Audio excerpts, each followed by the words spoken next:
Assalamualaikum warahmatullahi wabarakatuh. Perkenalkan, nama saya Diki Rahmata Berlianto, NIM E 2018-2171.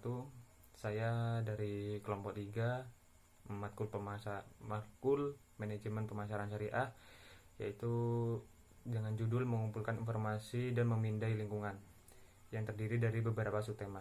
Yang pertama yaitu subtema pertama yang saya akan jelaskan itu tentang komponen sistem informasi pemasaran modern.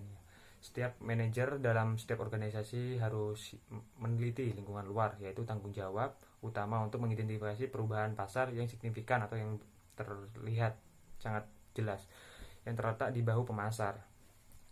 Beberapa perusahaan telah mengembangkan sistem informasi pemasaran yang memberikan rincian yang mendalam kepada manajemen tentang keinginan, preferensi, dan perilaku pembeli.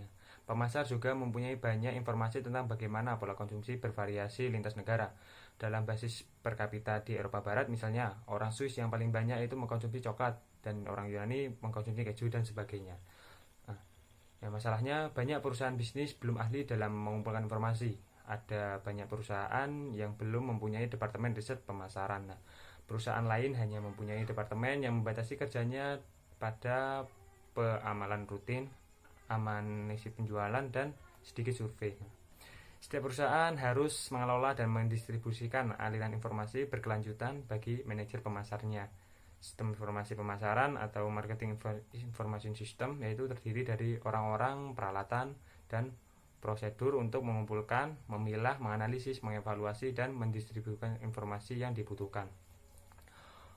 Yaitu ada beberapa siklus pesanan sampai pembayaran. Yaitu yang pertama yaitu perusahaan masa kini harus melakukan langkah-langkah ini dengan cepat dan akurat, karena pelanggan menyukai perusahaan yang dapat menyajikan pengiriman tepat waktu. Misalkan seperti halnya zaman sekarang yaitu tentang pembelian COD bayar di rumah seperti di Shopee dan contoh yang lain.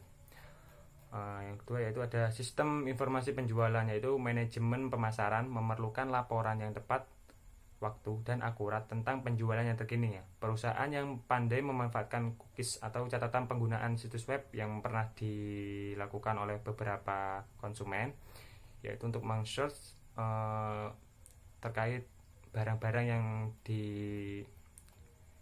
ingin dibeli. Dan yang keempat yaitu database atau gudang data dan penggalian data. Saat ini perusahaan mengolah informasi mereka dalam database pelanggan, database produk, database wiranegara, dan kemudian menggabungkan data dari berbagai database. Contoh, database pelanggan berisi semua nama pelanggan, alamat, transaksi, masa lalu, dan terkadang bahkan demografis dan psikografis atau kegiatan, minat, dan pendapat. Perusahaan menyimpan data-data tersebut dan membuatnya mudah diakses oleh pengambil keputusan. Selanjutnya, dengan memperkerjakan analisis yang memiliki keahlian dalam metode statistik yang rumit, perusahaan dapat menggali data atau data mining dan mengumpulkan pengetahuan baru tentang sistem pelanggan yang terabaikan dan informasi berguna lainnya. Ada sistem intelijen pemasaran. Sistem catatan internal memberikan data hasil, tetapi sistem intelijen pemasaran memberikan data saat ini.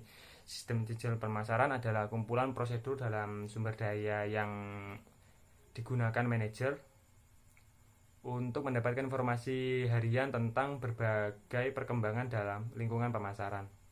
Manajer pemasaran mengumpulkan intelijen pemasaran dalam membaca buku surat kabar dan publikasi dagang, dan berbicara dengan pelanggan, pemasok, dan distributor, dan yang lain-lain.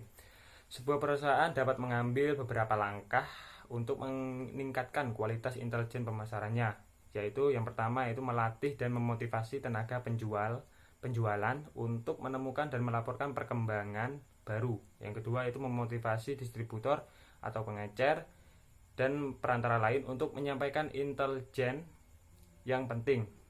Yang ketiga yaitu membentuk jaringan intelektual. Yang keempat membentuk panel penasehat pelanggan. Yang kelima membentuk sumber data pemerintah. Yang keenam membeli informasi. Dan yang terakhir yaitu menggunakan sistem umpan balik pelanggan online untuk mengumpulkan intelijen kompeten. Sekian dari saya, kurang lebihnya mohon maaf. Wabillahi taufiq wal hidayah. Wassalamualaikum warahmatullahi wabarakatuh.